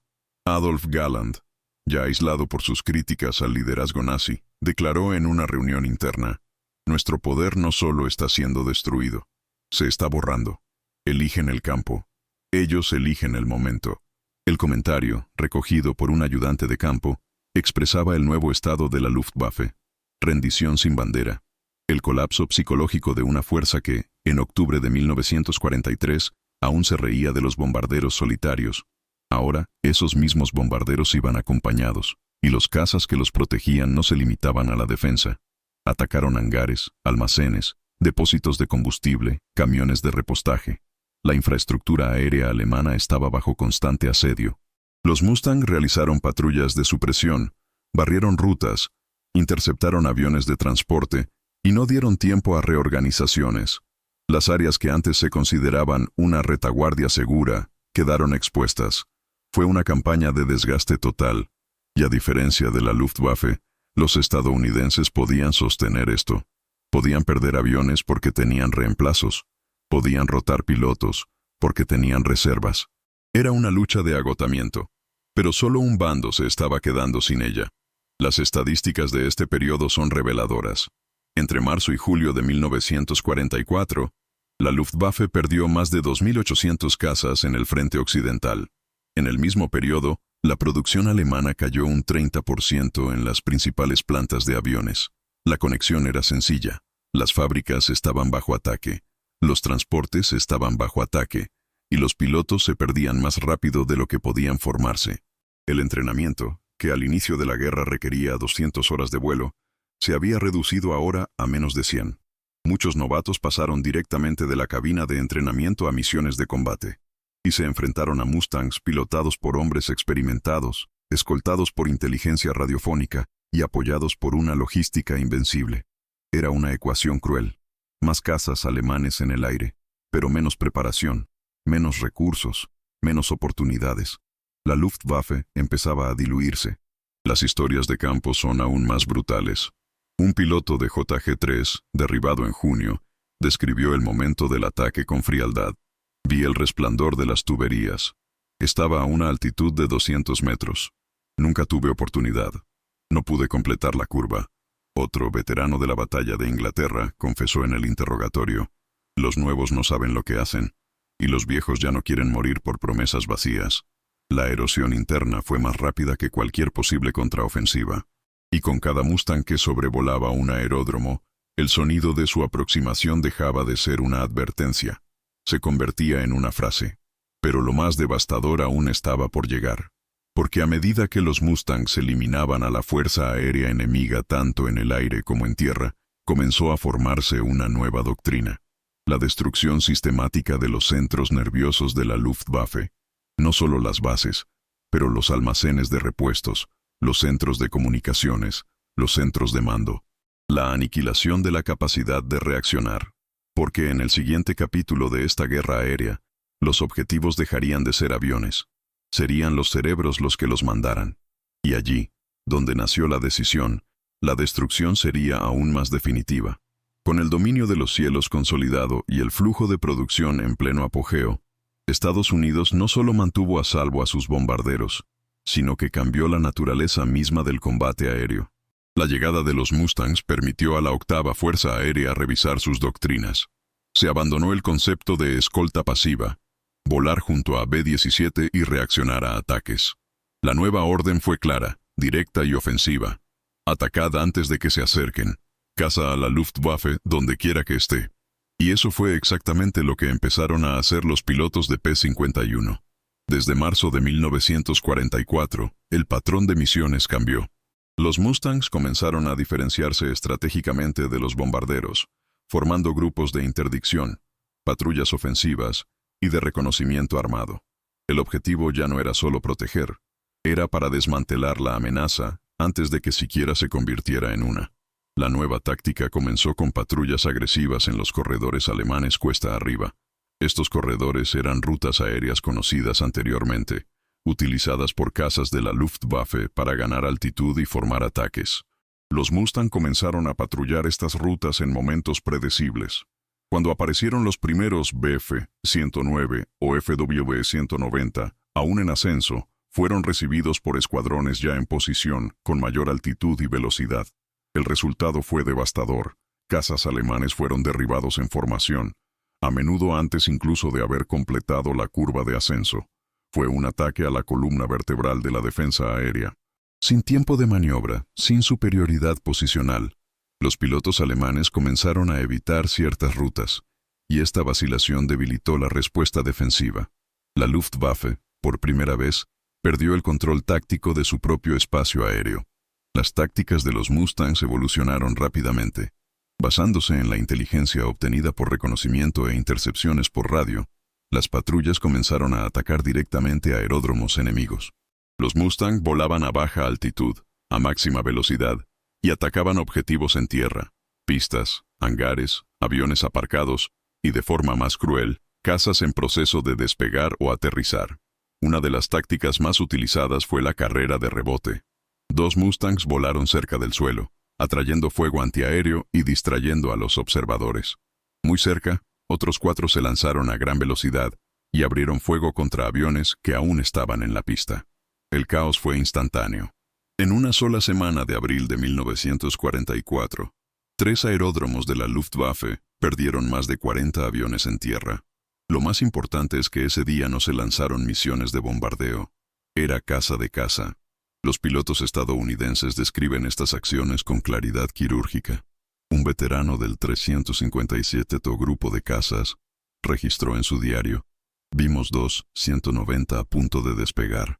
Entramos por el sur, cortamos detrás de la torreta y disparamos incluso antes de que salieran de la sombra del hangar. Uno explotó en el taxi, el otro subió directamente y se convirtió en un objetivo. Eran acciones de precisión, basadas en inteligencia, apoyadas por la logística. Los Mustangs no solo tomaban el aire, vaciaban el suelo. Los aeródromos se han convertido en lugares de pánico. Los comandos alemanes empezaron a mover unidades a pistas improvisadas, entre bosques, aldeas y carreteras, pero esto solo aumentó el tiempo de respuesta, redujo la coordinación y aumentó la sensación de vulnerabilidad. El enemigo ahora era impredecible, apareció donde no debía, y, peor aún, nunca parecía cansarse. La Luftwaffe intentó reaccionar con reorganizaciones, creó grupos especializados de intercepción, intentó centralizar la respuesta con sistemas de radar y radio más eficientes. Pero el tiempo estaba en contra. Cada día perdido era un Mustang más en el aire. La producción estadounidense, sostenida por fábricas que nunca se detenían, no permitía descanso. Por otro lado, los alemanes estaban perdiendo no solo aviones, sino también estructuras. Un hangar destruido en tierra significaba semanas sin operaciones. Un impacto en un convoy de combustible obligó a detenerse a todo un escuadrón. La Luftwaffe estaba siendo estrangulada. No por falta de valor, sino por la ausencia de recursos y la presencia constante de un enemigo que había aprendido a cazar. Las estadísticas empezaron a mostrar el nuevo equilibrio, o el final de él. En mayo de 1944, los estadounidenses derribaron 1.118 cazas alemanes, muchos de ellos en el suelo. Ese mismo mes, más de 1.600 Mustangs operaban en Europa. Era una proporción insostenible. Cada nuevo P-51 llegó con mantenimiento completo, repuestos, tanques auxiliares y pilotos entrenados. La guerra aérea dejó de ser una competición entre escuadrones, sino una guerra entre sistemas. Y en este sistema, la Luftwaffe era el eslabón débil. Un oficial alemán, interrogado tras su captura, resumió el cambio con una precisión inquietante. Antes decidíamos luchar, ahora simplemente reaccionamos, y muchas veces ni siquiera lo conseguimos nosotros. Era la confesión de que el dominio estratégico se había vuelto absoluto. Los Mustangs habían cambiado la naturaleza de la guerra. Ahora era el enemigo quien tenía que esconderse, improvisar, economizar. Y esto significaba que, en la práctica, La iniciativa había cambiado de bando. Los americanos controlaban el ritmo, el tiempo, el espacio, y con eso controlaron el resultado. Pero este cambio táctico no fue un final. Era solo el comienzo de una nueva etapa. Porque ahora, con la supremacía aérea asegurada, surgió una pregunta decisiva. ¿Qué ocurre cuando la Luftwaffe ya no pueda defender su propio cielo? La respuesta llegaría con la operación más extensa jamás lanzada hasta ese momento. Una ofensiva que buscaba no solo victorias aéreas, sino el colapso total de la maquinaria bélica alemana. Y este colapso comenzaría por la destrucción de sus cerebros. Entre el 20 y el 25 de febrero de 1944, la Segunda Guerra Mundial vio el nacimiento de un nuevo tipo de ofensiva. La guerra aérea total, llevada a cabo no solo con bombas, sino con lógica estratégica, coordinación logística y absoluta superioridad. Se llamaba Operación Argumento, pero la historia la consagró con otro nombre: la Gran Semana. 6 días de bombardeos continuos, diurnos y escoltados, dirigidos no a ciudades, sino al corazón palpitante de la Luftwaffe, las fábricas de aviones, los centros de ensamblaje, los depósitos de piezas y los nodos logísticos de la aviación de cazas alemana. El objetivo no era solo causar daño, sino impedir cualquier posibilidad de recuperación. Y por primera vez, este tipo de misión se ejecutó con cobertura total de cazas monomotor, gracias al P-51 Mustang. Las fuerzas estadounidenses movilizaron a más de 3.500 bombarderos y casi 3.000 cazas escolta a lo largo de 6 días. Los objetivos incluían Ratisbona, Augsburgo, Gotha, Schweinfurt, Leipzig y las zonas industriales alrededor de Stuttgart. Pero el verdadero centro de la ofensiva eran las instalaciones de producción del Bf-109 y Fud-190, los dos pilares de la defensa aérea alemana. Fábricas como AGO, Erla, Messerschmitt y Focke-Wulf se han convertido en objetivos prioritarios. Cada una de estas instalaciones era responsable de cientos de aeronaves al mes. Y ahora, estaban expuestos al fuego coordinado de una fuerza aérea que, por fin, podía proteger a su propia vanguardia. A diferencia de ataques anteriores, ahora los bombarderos ya no eran presas. Los Mustangs volaban a lo lado, por encima y por delante de las formaciones. Interceptaron grupos de cazas alemanes antes de que pudieran posicionarse.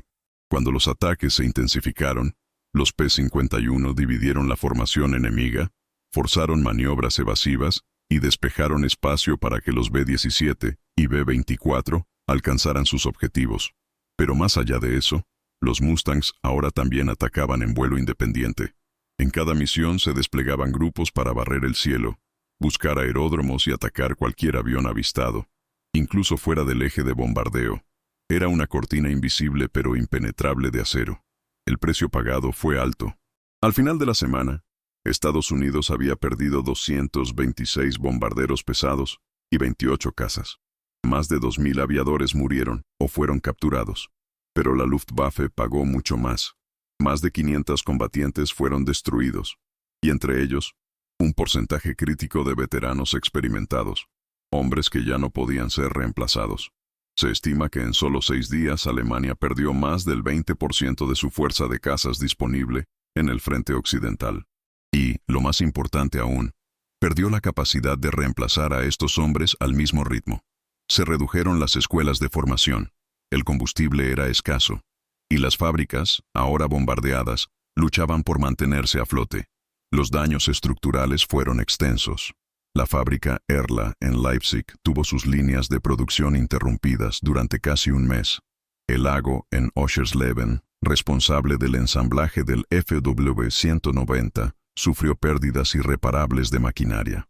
En Ratisbona, las instalaciones de Messerschmitt fueron afectadas en 3 puntos críticos: el montaje final, las pruebas y los almacenes de piezas. La producción, que ya sufría escasez de aluminio y aleaciones metálicas, estaba ahora estancada. Los informes internos del Ministerio de Aviación alemán, capturados tras la guerra, mostraban pánico. Sin reemplazo, la pérdida de capacidad aérea será total en 60 días. El impacto psicológico fue aún mayor. Los pilotos alemanes sabían que estaban siendo acorralados. En los meses anteriores, habían perdido el control del cielo. Ahora, también perdieron su terreno. El campo de batalla aéreo ya no se trataba solo de velocidad y maniobra, sino de continuidad. Y quienes dictaron esta continuidad fueron los motores de producción. Alemania seguía teniendo buenos aviones, pero no había forma de arreglarlos, ya no había forma de entrenarlos, y, cada vez más, no había nadie que los pilotara. La gran semana fue el punto de quiebre. La Luftwaffe seguiría luchando, pero nunca en una posición de equilibrio. Desde ese momento, cada nuevo Mustang enviado a Europa ampliaba un dominio que ya era estructural. Cada nueva misión de bombardeo traía menos oposición. Las tasas de pérdidas estadounidenses comenzaban a bajar. En marzo, cayeron a la mitad. En abril, cayeron aún más. No porque los bombarderos hayan mejorado, sino porque ya no había suficiente fuerza aérea para desafiarlos. Es en este momento cuando la guerra aérea cambia de escala. Si antes el objetivo era neutralizar la amenaza, ahora era eliminar cualquier rastro de capacidad futura. Los cazas estadounidenses empiezan a operar con absoluta libertad, atacando centros ferroviarios, estaciones de carga, fábricas secundarias, centrales eléctricas. El espacio aéreo alemán pasó a ser dominio exclusivo, y eso, en una guerra moderna, significaba más que superioridad, significaba inevitabilidad. Pero la ironía final aún estaba por llegar, porque mientras la Luftwaffe colapsaba, Hitler autorizó un último proyecto de salvación, el desarrollo de un revolucionario caza a reacción, el Messerschmitt Me 262. Un luchador rápido, casi invulnerable, que cambia el juego. Si había tiempo, si es que hubiera pilotos, si es que había combustible, si existiera el cielo. Y cuando el Me-262 despegó realmente, lo que encontró en los cielos sobre Alemania ya no fue una guerra, fue una masacre cronometrada, porque el dominio estadounidense ya no dependía de la novedad, era una marcha en marcha, y nada más podía detenerla. Con los cielos bajo control y los Mustangs patrullando los corredores aéreos alemanes como centinelas implacables, Estados Unidos inició la fase más letal de su ofensiva estratégica, la destrucción sistemática de las fuentes energéticas del Reich. Hasta ese momento, los objetivos eran fábricas de aviones, centros logísticos y aeródromos. Ahora, el objetivo era la sangre invisible que impulsaba tanques, camiones, bombarderos y cazas, el combustible. Alemania, limitada en reservas naturales, dependía casi por completo de instalaciones de producción de petróleo sintético, y desde mediados de 1944, estas instalaciones se convirtieron en una prioridad absoluta de la campaña de bombardeos aliada. Las refinerías de Leuna, Politz, Böhlen y Brooks se convirtieron en objetivos recurrentes. Eran estructuras gigantescas, protegidas por una pesada artillería antiaérea y camufladas siempre que era posible. Producían no solo gasolina, sino también queroseno de aviación, lubricantes industriales, gasóleo, metanol y caucho sintético. En 1943, Alemania producía unas 175.000 toneladas de combustible para aviones al mes, suficiente para mantener activa a su fuerza aérea, incluso bajo presión. Pero los bombardeos sistemáticos han alterado esa ecuación. En julio de 1944, tras 3 ataques consecutivos a la planta de Leuna, la producción nacional cayó a menos de 35.000 toneladas. En septiembre, alcanzó los 10.000. La Luftwaffe no solo perdía cazas, me estaba quedando sin combustible para despegarlas. La inteligencia estadounidense había entendido algo que los alemanes preferían ignorar. El eslabón más débil en la maquinaria bélica nazi era su dependencia química.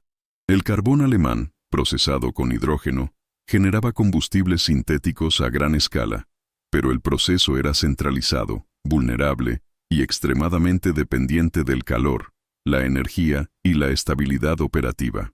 Una sola bomba que impactara en los reactores centrales podría paralizar semanas de producción. Y ahora, con cobertura de los Mustangs, los bombarderos volaban profundo, en misiones de precisión, impactando directamente estas estructuras críticas. La operación en Politz, en agosto, destruyó el 80% de la capacidad de producción de la planta. Una semana después, la planta de Böhlen en el este sufrió tanto que la producción cesó durante 2 meses. El impacto fue inmediato. Las unidades de entrenamiento de la Luftwaffe fueron las primeras en notarlo. Sin combustible, los vuelos instructivos se redujeron a simuladores y sesiones en tierra. Nuevos pilotos fueron enviados al frente con menos de 100 horas de vuelo. Luego vinieron los recortes en los vuelos de patrulla. Las alas de cazas comenzaron a despegar solo cuando vieron formaciones enemigas. Ya no había espacio para maniobras preventivas. En varios sectores, los cazas se dividieron en grupos. El primero despegó con el combustible disponible, mientras que el segundo esperaba el repostaje o un posible accidente del primero. Era una estrategia de supervivencia, no de combate. Esta escasez se reflejaba en cada misión. Muchos Bf-109 despegaron con tanques incompletos, realizando breves intercepciones y regresando con urgencia. La libertad de vuelo que una vez definió a la Luftwaffe había desaparecido. Ahora se contaba cada litro de combustible. En informes interceptados por la inteligencia estadounidense, los comandantes de escuadrón se quejaron. Tenemos aviones, tenemos pilotos, pero no podemos volar. La Luftwaffe, derrotada no solo en el aire, sino también en el reabastecimiento. Pausa. Ahora, mira estos datos. Mientras la producción alemana de combustible de aviación caía a 10.000 toneladas al mes, Estados Unidos, solo en 1944, produjo 6,8 millones de toneladas de gasolina de aviación, casi 700 veces más. 700. Si esto te sorprende, comenta ahora. La logística gana. Porque esto no era solo una guerra de maniobras, sino de tonelaje. Con el colapso energético acercándose, Hitler empezó a tomar decisiones desesperadas. Ordenó que las últimas reservas fueran redirigidas a las divisiones de tanques en el frente oriental y a los proyectos secretos de cazas a reacción. Esto significaba aún menos combustible para la convencional Luftwaffe. El resultado fue dramático. En octubre de 1944, menos del 25% de la fuerza de cazas alemana se consideraba operativa. Los aviones estaban listos, pero en tierra. Y los Mustangs, ahora con total libertad de acción, comenzaron a atacar incluso trenes cisterna, ferrocarriles con vagones cisterna y depósitos subterráneos. Fue una campaña de asedio invisible. No había trincheras, pero sí hambre de máquinas. La falta de combustible tuvo un efecto secundario aún más cruel. Sin movilidad, la Luftwaffe perdió la capacidad de reaccionar en tiempo real. Los radares podían identificar formaciones aliadas. Los comandantes sabían dónde vendría el ataque. Pero no había forma de transferir plantillas al punto crítico. El viaje era lento, racionado, restringido. Era como ver cómo bombardeaban tu propia casa y no poder levantarte de la silla. Esta parálisis operativa afectó directamente la moral.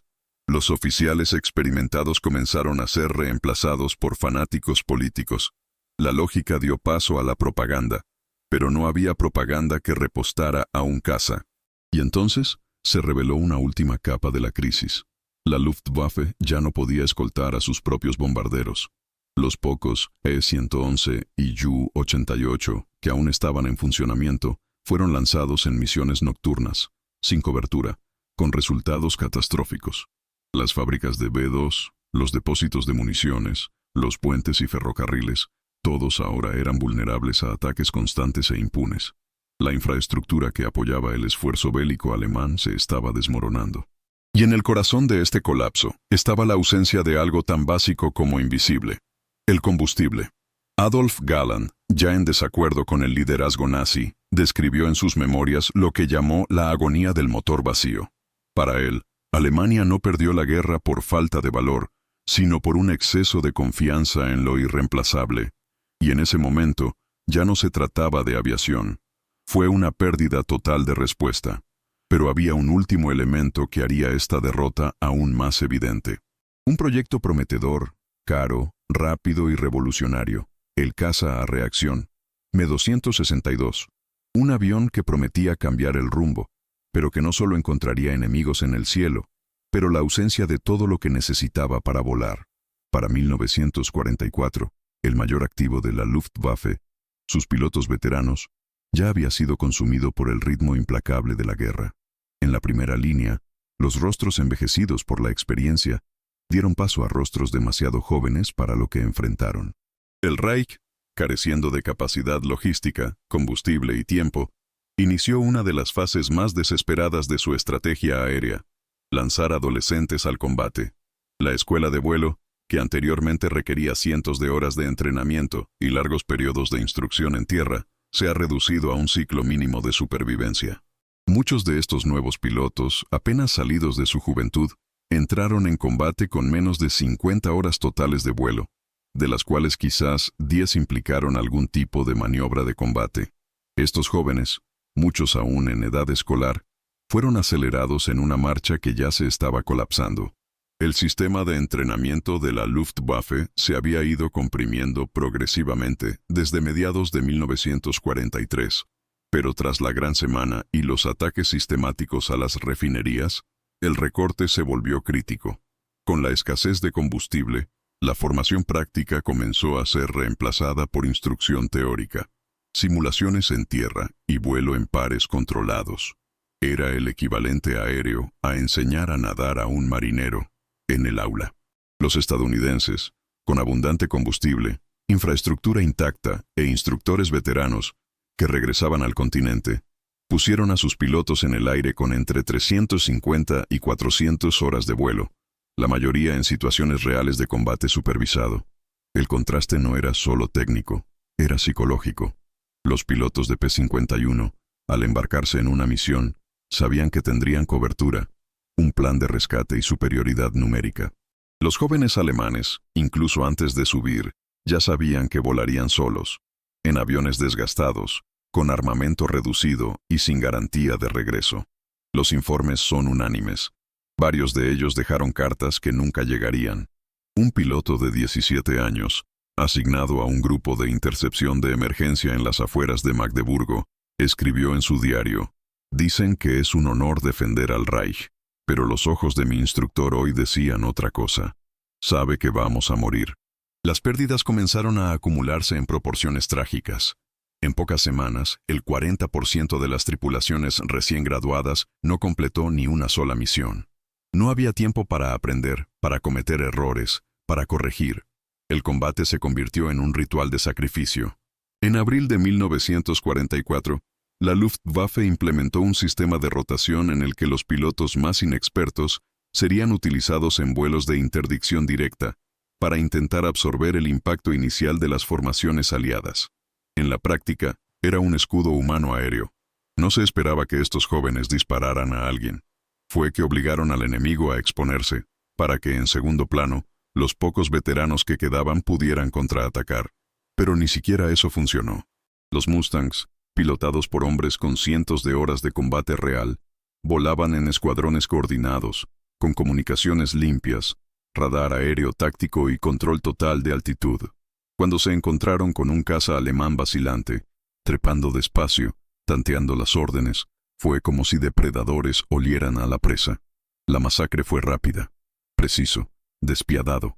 El cielo había dejado de ser un campo de batalla, era un matadero logístico. Los informes sobre los estadounidenses también revelan incomodidad. Muchos pilotos registraron que los últimos meses de la guerra fueron los más crueles. No porque el enemigo fuera más fuerte, sino porque ya no era una pelea justa. Un piloto del 354 Grupo de Caza describió: «Apenas sabían maniobrar. Algunos se metieron directamente en nuestra línea de fuego. Fue como disparar a una silla eléctrica. En un solo mes, junio de 1944, más de 1,000 pilotos alemanes murieron o desaparecieron. La mayoría con menos de 3 meses de formación. Fue una generación sacrificada no por falta de valor, sino por una doctrina que se negó a aceptar la superioridad del adversario. Mientras la maquinaria industrial estadounidense producía aviones, piezas, combustible y entrenamiento a escala total de guerra, Alemania apostó por milagros tácticos y envió a sus hijos a morir intentando sostener lo imposible. Los testimonios alemanes de posguerra confirman el colapso moral. Hans Ulrich Rudel, uno de los pilotos más condecorados del Reich, declaró que en los últimos meses de la guerra, el aire olía a muerte incluso antes de despegar. Lo sabían. Todos lo sabíamos. Que estábamos lanzando chicos en el aire y simplemente levantando escombros del suelo. Fue la admisión definitiva de una derrota no solo militar, sino estructural. La Luftwaffe dejó de ser una fuerza de combate. Era un ritual de sacrificio institucionalizado.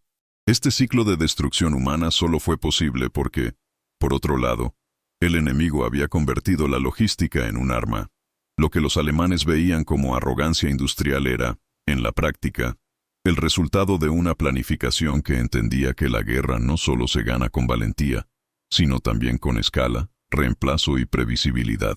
Y cuando estas tres fuerzas se unieron bajo el símbolo del P-51 Mustang, el combate dejó de girar en torno a quién dispara primero, y se convirtió en cuestión de quién aún puede despegar.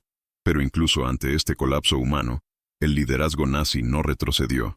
En un intento de revertir el rumbo, surgió una nueva obsesión: la promesa del Messerschmitt Me-262, el primer caza a reacción operativo de la historia. Un avión adelantado a su tiempo, rápido, innovador, casi invencible en combate directo. Pero incluso esta maravilla tecnológica tendría un encuentro inevitable con lo que ya dominaba los cielos: la realidad. Y vendría con velocidad. El P-51 Mustang no era solo un caza. Fue una extensión lógica de la industria, la ingeniería y la doctrina estadounidense aplicadas al combate aéreo. Mientras los alemanes buscaban la excelencia en unidades individuales, un piloto experto, una máquina revolucionaria, una misión decisiva, los estadounidenses buscaban repetición, patrón, previsibilidad. El Mustang fue la culminación de ese pensamiento. Un avión diseñado no solo para volar, sino para integrarse en un sistema. Y es este sistema el que ha definido la supremacía en los cielos de Europa. Desde fuera, el P-51 parecía un caza común. Monomotor, perfil esbelto, armamento modesto. Pero bajo el capó y en el salpicadero se ocultaban diferencias que, sumadas, redefinían el combate. Comenzando con el K-14, una mira giroscópica que calculaba automáticamente el punto de desviación en función de la velocidad, el ángulo y la distancia al objetivo. Un piloto estadounidense ya no tenía que estimar dónde disparar. Era suficiente para alinear al enemigo en la retícula y mantener el enfoque. El sistema hacía los cálculos. Esta tecnología redujo el tiempo entre la adquisición y el disparo, aumentó la eficiencia y, lo más importante, disminuyó el margen de error. Era una multiplicación de éxitos en cada enfrentamiento. A esto se añadieron 6 ametralladoras Browning M2, calibre .50, cada una con una cadencia de 800 disparos por minuto. El Mustang transportaba hasta 880 proyectiles de munición incendiaria, perforante y trazadora. El disparo fue estable, coordinado y continuo. No era necesario usar disparos cortos para ahorrar munición, como en el Bf-109 con sus cañones de 20 mm y carga limitada. El piloto estadounidense podía mantener el dedo en el gatillo. Podía cometer errores. Y vuelve a intentarlo. Porque el sistema había sido diseñado para resistir errores humanos y aún así asegurar el éxito. El caza alemán, más rápido en aceleración, tenía menos autonomía de fuego, menos estabilidad en el disparo y, sobre todo, menos margen de maniobra en combates prolongados. Pero la diferencia estratégica más grande del Mustang era invisible: su alcance. Equipado con tanques adicionales, el P-51 podía escoltar bombarderos a más de 1000 kilómetros de la base, cruzar el Reich de extremo a extremo y aún así participar en combates durante toda la misión. Esto significaba que los pilotos estadounidenses tenían tiempo, hora de buscar, involucrarse, perseguir, cometer errores y volver. Los cazas de la Luftwaffe, en cambio, volaban al límite de combustible. A menudo tenían 5 minutos de autonomía en combate antes de tener que regresar. Esta asimetría creó una paradoja fatal. El caza alemán incluso podía ganar un duelo, pero nunca ganar la misión. Esta diferencia doctrinal estaba incrustada en todas las partes del sistema. Los estadounidenses operaban en escuadrones coordinados, con radios fiables, códigos estandarizados, tácticas de cobertura y rotación. La conducción se enseñaba como una función colectiva, y no como un duelo de talentos. El piloto del P-51 era un ejecutor entrenado para operar dentro de un algoritmo táctico: identificar, comunicar, flanquear, eliminar. Máquina y hombre se fusionaron dentro de una estructura diseñada para escalar. En la Luftwaffe, el individualismo era una herencia doctrinal. El as fue glorificado, la caza fue personal. Pero en 1944, el heroísmo por sí solo no podía competir con la producción en masa del éxito. Los informes de los pilotos aliados revelan una clara percepción de superioridad sistémica. Un teniente del 357 Grupo describió: Éramos piezas en una máquina funcional, y lo sabíamos. Nuestra misión no era ganar una pelea, era para asegurar que todas las peleas fueran ganadas por la estructura, y esta estructura no se detenía en la cabina. Cada Mustang derribado fue reemplazado en cuestión de días. Cada piloto perdido fue reemplazado por otro con formación equivalente.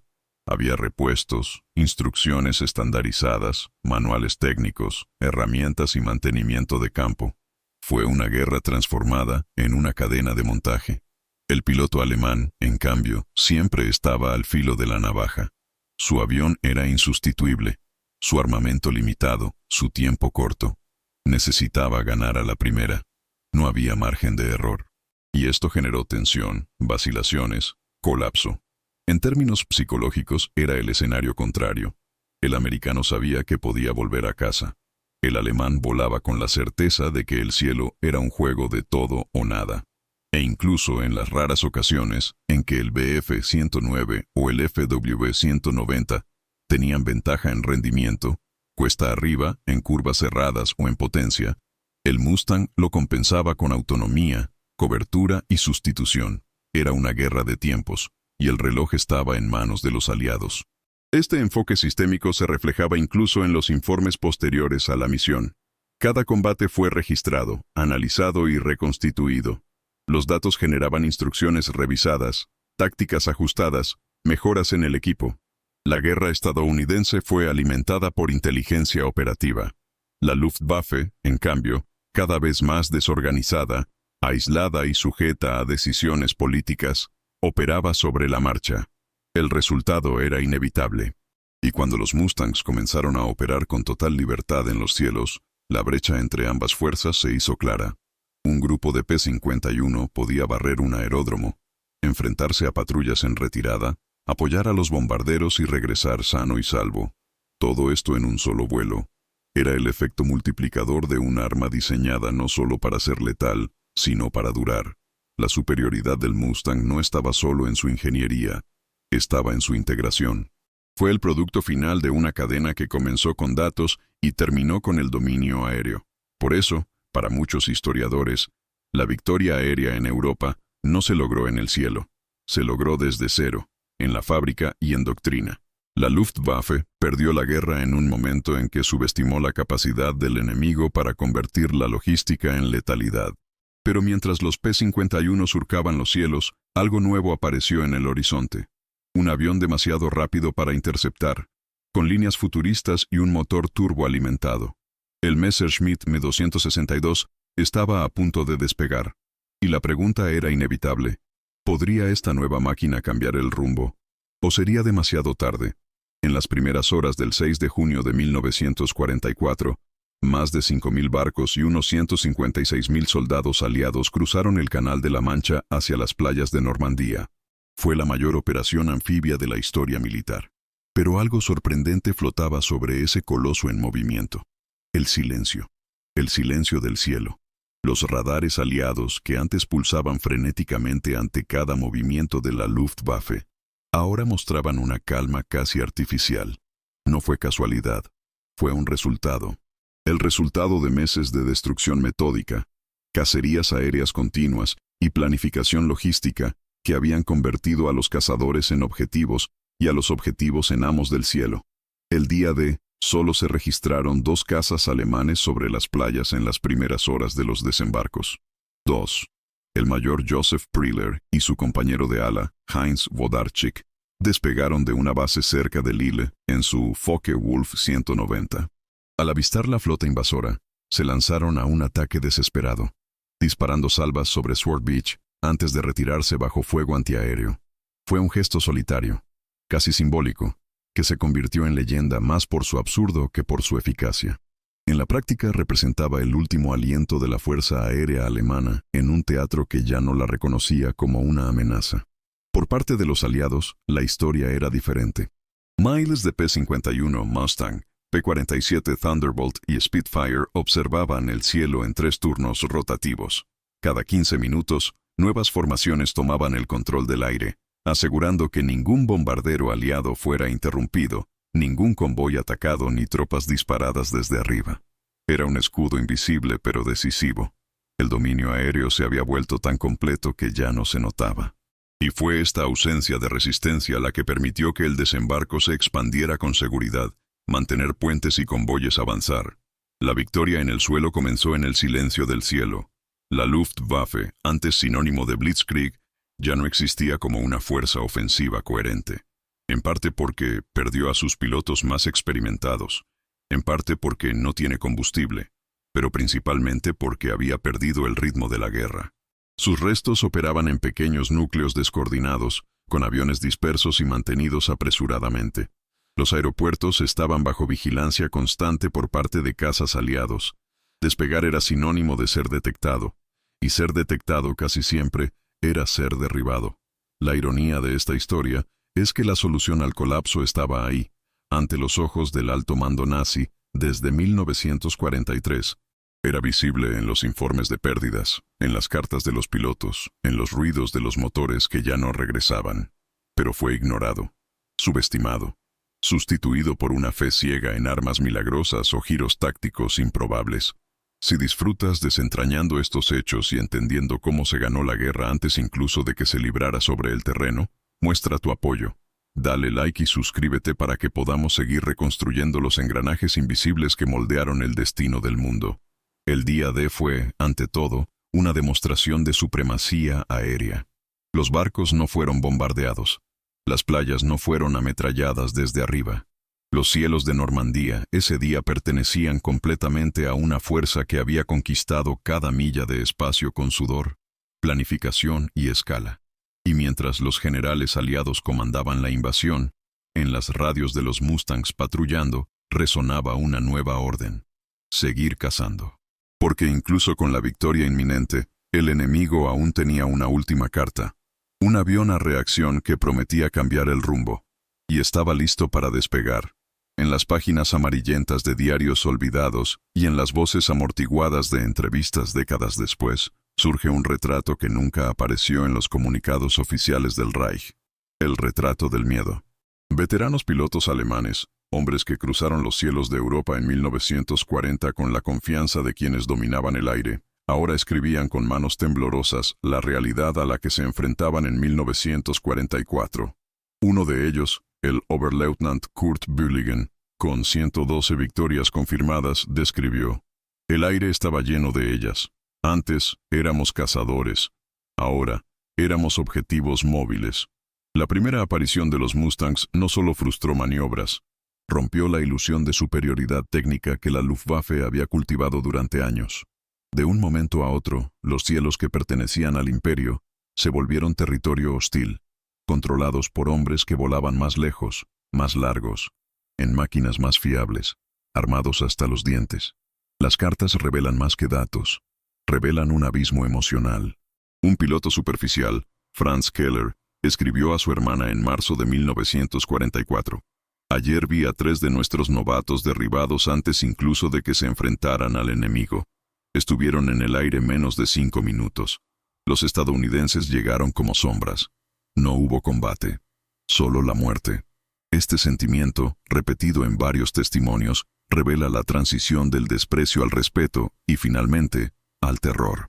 Al principio, los Mustangs eran tratados con ironía, hermosos pero frágiles, se decía en los comedores. Con el tiempo, llegaron a ser reconocidos como los fantasmas de la derrota. Un piloto que apareció en el cielo con alas largas y un fuselaje liso era una sentencia. No para un duelo, pero por un resultado. El aspecto psicológico de la presencia constante del enemigo era devastador. Lo que antes era una disputa táctica, se convirtió en una cacería unilateral. Las autoridades alemanas informan que en el verano de 1944, muchos jóvenes dudaron antes de despegar, no por cobardía sino por certeza. Sabían que de cada 10 que subían, quizá 2 volverían. Y aún así, la orden era mantener el espacio aéreo, aunque ese espacio ya se hubiera perdido. Los Mustangs no solo controlaban el aire, controlaban el tiempo de reacción, el campo de enfrentamiento y la duración del enfrentamiento. Fueron ellos quienes eligieron cuándo empezó la pelea y cuándo terminó. Y casi siempre eran los únicos que regresaban. Los relatos son claros. Ya no se trataba de una guerra, sino de una ejecución. El aire dejó de ser una arena entre iguales y se convirtió en un entorno donde un bando volaba con total ventaja y el otro solo intentaba sobrevivir. El capitán Günther Rall, terceras más alto de la Luftwaffe, reconoció en una entrevista años después: los Mustangs lo cambiaron todo. Ya no había forma de operar. Estaban por todas partes, todo el tiempo.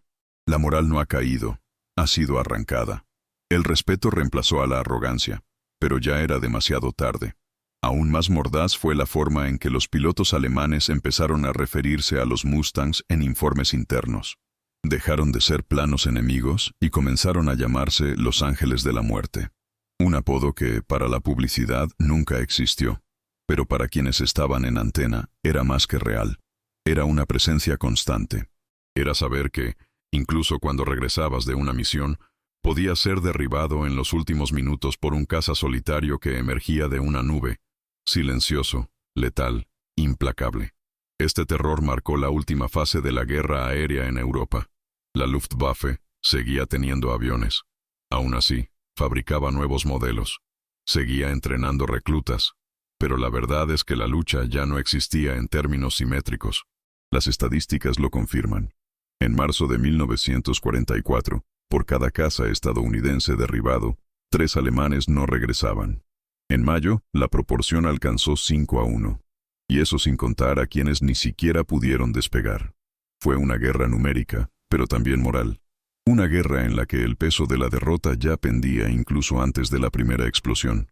El cielo se había convertido en un campo de exterminio, no solo físico, sino psicológico. Y los Mustangs, con sus líneas elegantes y motor británico, han pasado de ser una innovación a convertirse en un símbolo. Un símbolo de lo que ocurre cuando una nación transforma la producción en precisión, la logística en poder y la tecnología en maestría. El silencio de las radios alemanas, el vaciado de los hangares, el aumento de informes de evasión o desobediencia táctica, todo indicaba lo mismo. El respeto había llegado, pero ya era demasiado tarde para salvar nada. Al final, la Luftwaffe no solo perdió sus aviones, perdió su identidad. Ese organismo que representaba el orgullo de la Blitzkrieg, que había impuesto miedo a Londres y París, que había destruido cientos de aeródromos en el frente oriental, ahora era una sombra. Y sus hombres, que antes se burlaban de los B-17, ahora escribían en secreto lo que ningún general se atrevía a admitir. Han venido, y no había nada que hacer. Pero incluso con dominio total, los aliados sabían que la guerra aún no había terminado, porque en las pistas bombardeadas del Reich, una nueva criatura estaba tomando forma, rápida, poderosa, adelantada a su tiempo. El Messerschmitt Me-262 ya estaba listo, y su debut en los cielos pondría en duda, por un breve momento, todo lo que parecía consolidado. En 1985, 4 décadas después de que el humo de la guerra se disipara del cielo sobre Europa, tuvo lugar un encuentro improbable en San Antonio, Texas. Bajo el techo de un hangar lleno de veteranos, banderas y recuerdos, hombres que una vez intentaron matarse se sentaban uno frente al otro. Por un lado, figuras legendarias de la aviación estadounidense. Bud Anderson, piloto de Mustang con 16 victorias confirmadas. Chuck Yeager, icono de velocidad y técnica. Por otro, 2 de los nombres más respetados de la Luftwaffe. Johannes Steinhoff, que sobrevivió a más de 900 misiones de combate, y Adolf Galland, el general cazador que había comandado la élite aérea del Reich. No había tensión, había reverencia, y más que nada, había verdad. Galland no dudó. El Mustang mató a la Luftwaffe. No fuimos derrotados en tierra, fuimos derrotados en el aire, cuando levantamos la vista y vimos a sus casas escoltándonos a Berlín. Steinhoff, con el rostro marcado por las quemaduras de un accidente de avión tras la guerra, añadió: hicieron lo que nosotros hicimos en 1940, pero lo hicieron mejor, con más hombres, más aviones y más tiempo. Las palabras no fueron pronunciadas con despecho. Se dijeron con la sobriedad de quienes sobrevivieron para entender que la guerra, por brutal que sea, también es un campo de pruebas para lo que define a las civilizaciones: adaptación, superación, inteligencia. Chuck Yeager, conocido por su estilo directo, respondió solo con un asentimiento, como si reconociera el peso de la validación que venía de su antiguo rival. Era más que una conversación entre veteranos. Era el testimonio vivo de que la historia se impone, incluso entre quienes lucharon en bandos opuestos. Había orgullo, sí, pero no por la muerte o la destrucción. El orgullo venía de la precisión, el valor y la admiración técnica mutua. El Mustang, que durante tanto tiempo había sido un símbolo de muerte en la imaginación alemana, ahora era recordado como el centro de una narrativa mayor, que el respeto nace cuando uno reconoce la grandeza de su adversario. Durante la ceremonia, uno de los organizadores trajo un panel con fotografías de la época. En uno, un grupo de B-17 sobrevuela densas nubes, con 4 Mustangs en formación firme a su alrededor. Galland se levantó, se acercó a la imagen y dijo, casi para sí mismo: cuando vimos esto al frente, supimos que todo había cambiado. Nunca volveríamos a tener superioridad aérea. La sala quedó en silencio. Era el eco de una confesión estratégica, tardía, pero indiscutible.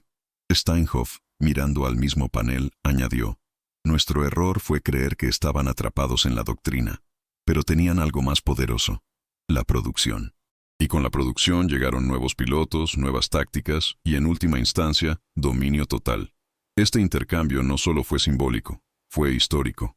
Por primera vez, ante cámaras y periodistas, ambas partes reconocieron el mismo punto de inflexión.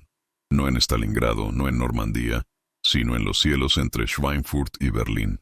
Y reconocieron que la victoria estadounidense no fue producto de la suerte, ni solo de la valentía, sino de una rara conjunción de industria, ciencia y persistencia. Cuando un periodista le preguntó qué era lo que más le impresionó del esfuerzo bélico estadounidense, Galland fue seco: fabricasteis 15.000 Mustangs. Apenas conseguimos terminar el Me-262. Ese número quedó suspendido en el aire como un recordatorio implacable. 15.000. Producido a un ritmo constante, abastecido de repuestos, enviado rápidamente a teatros de guerra a miles de kilómetros de distancia. Mientras Alemania fragmentaba sus fábricas para evitar bombardeos, Estados Unidos creaba líneas de montaje que no se detenían ni siquiera al amanecer. Era la diferencia entre luchar con lo que tienes y luchar con lo que planeabas tener. Y si algún piloto alemán aún albergaba dudas sobre dónde se perdió la guerra, ese encuentro disipó cualquier rastro. Al final del evento, un Mustang restaurado rodó por la pista y despegó bajo la atenta mirada de los veteranos. Las hélices cortaron el aire como en 1944, y durante unos segundos, el tiempo pareció retroceder. Galland, que tantas veces le había encontrado en el aire, se llevó la mano a la frente en señal de saludo. Era un oponente digno, y como oponente merece mi respeto. Esa imagen, capturada por una cámara estática, se convirtió en un icono silencioso de un ciclo que estaba terminando. El plano que había dividido a los hombres entre la vida y la muerte, ahora los unía en memoria y reverencia.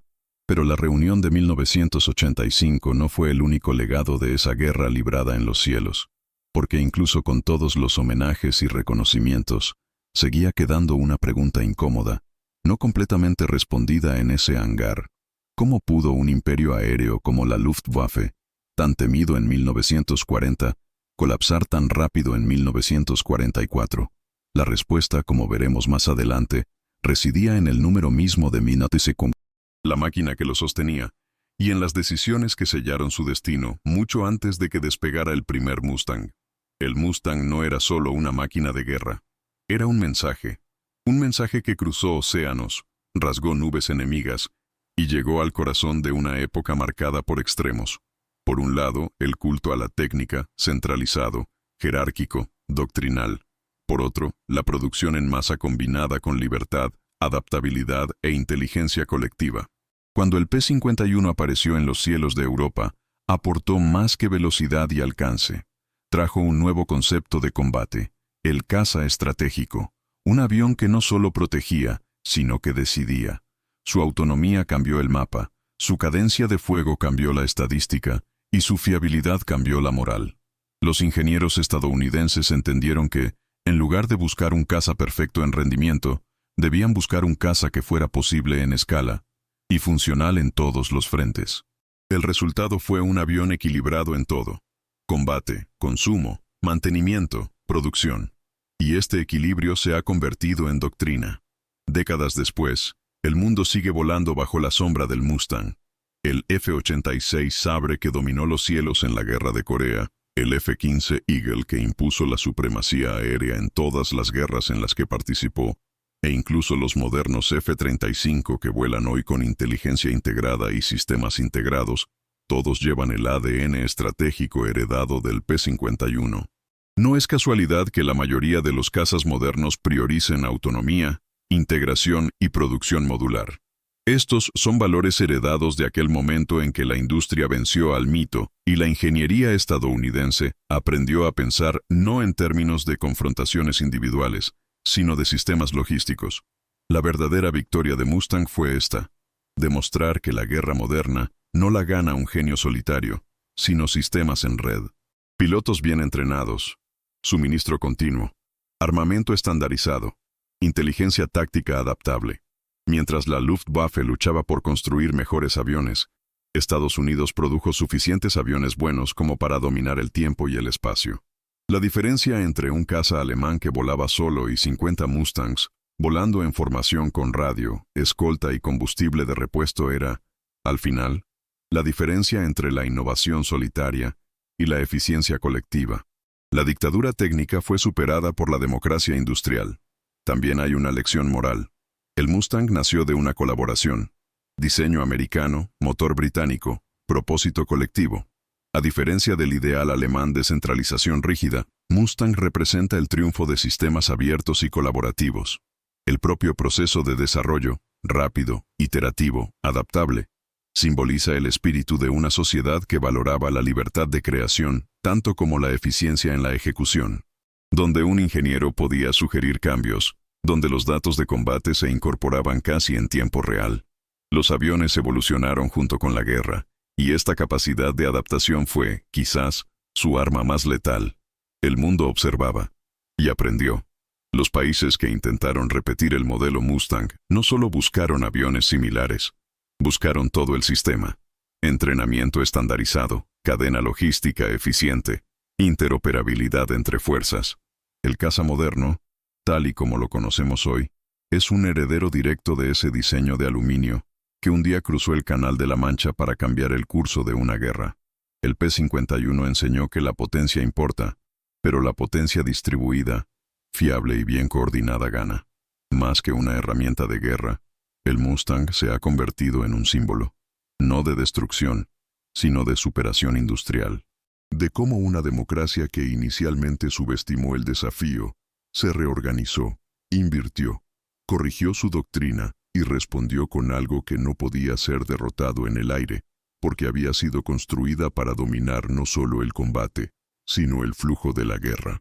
El avión que nació por demanda británica se convirtió en el espíritu de la respuesta estadounidense, directa, eficiente y, sobre todo, imparable. Hoy en día, en museos y hangares de veteranos, el sonido de un motor Merlin sigue poniendo la piel de gallina, no solo por nostalgia, sino porque lleva el eco de una época en la que la libertad debía defenderse con metal, valentía y producción en serie. El Mustang no era solo un avión. Fue la demostración definitiva de que la libertad, cuando está organizada, es más poderosa que cualquier régimen que apueste por el genio sin estructura, y esta es la lección que dejó al cielo y a la historia. Pero antes de cerrar esta trayectoria, aún queda una última imagen por revelar. Una imagen que sintetiza el silencio, el punto de inflexión y la ironía final, capturada por una cámara de reconocimiento, congelada en el tiempo, y que muestra, en un solo fotograma, el momento exacto en que cesaron las risas. Octubre de 1943 comenzó con risas apagadas en las radios de la Luftwaffe. En cada frecuencia, un desprecio. En cada formación estadounidense, una certeza de matanza. Pero solo 5 meses después, sobre el mismo cielo donde volaban con confianza, el sonido era diferente. Ya no hubo más bromas, solo silencio. Un silencio tenso, técnico e irrefutable, interrumpido por el rugido lejano de los motores Merlin. En marzo de 1944, los Mustang cruzaron Berlín en formación, escoltando bombarderos hacia el corazón del Reich, ya no como víctimas, sino como propietarios del espacio. La Luftwaffe, que antes cazaba con maestría y precisión, ahora se escondía en pistas de aterrizaje bombardeadas, refugios subterráneos y esperas desesperadas por combustible que nunca llegaba. La risa se ha convertido en ausencia. La doctrina se convirtió en polvo. Lo que los alemanes llamaban carne para la trituradora se convirtió en el martillo que rompía su propio engranaje. No fue solo el Mustang quien derrotó a la Luftwaffe, fue el sistema que la creó, abasteció, reparó y multiplicó. Era la combinación de mente, máquina y método. La lección de la guerra no está solo en los cielos, sino en el backstage que los sostiene. La logística gana donde la arrogancia se derrumba. La producción en masa sustituye solo al genio. La guerra moderna no trata del avión más rápido ni del piloto más talentoso, sino de quién puede mantener ese avión volando, todos los días, en todos los frentes, con piezas, combustible y propósito. Alemania creía que ganaría con calidad. Estados Unidos ha demostrado que la cantidad con inteligencia es calidad a gran escala. La victoria nació del matrimonio entre la libertad económica, la coordinación operativa y la capacidad de aprender de los propios errores. Cuando los Mustangs sobrevolaron Berlín, no fue solo acero cortando el cielo. Fue una civilización industrial diciendo, tenemos el juego, y ahora jugamos mejor. En 1945, el general Adolf Galland, héroe de la Luftwaffe, dijo amargamente y con claridad, la Luftwaffe no ha sido derrotada por mejores pilotos, fue derrotado por camiones. La frase, seca y reveladora, lleva toda la ironía que movió esta historia. Si valoras esta búsqueda de hechos olvidados y la verdad detrás de los números, deja tu me gusta y suscríbete. Esto ayuda a este canal a seguir investigando y sacando a la luz historias como esta, que unen datos, humanidad y memoria. Activa la campana para no perderte el siguiente dato histórico devastador. Y cuéntanos en los comentarios, ¿cuáles fueron los datos más impactantes que descubriste hoy? No te vayas todavía. Escucha la próxima historia real que aparecerá en pantalla. Recuerda siempre, la logística determina la estrategia. Mira el siguiente video aquí en el canal con otra historia increíble.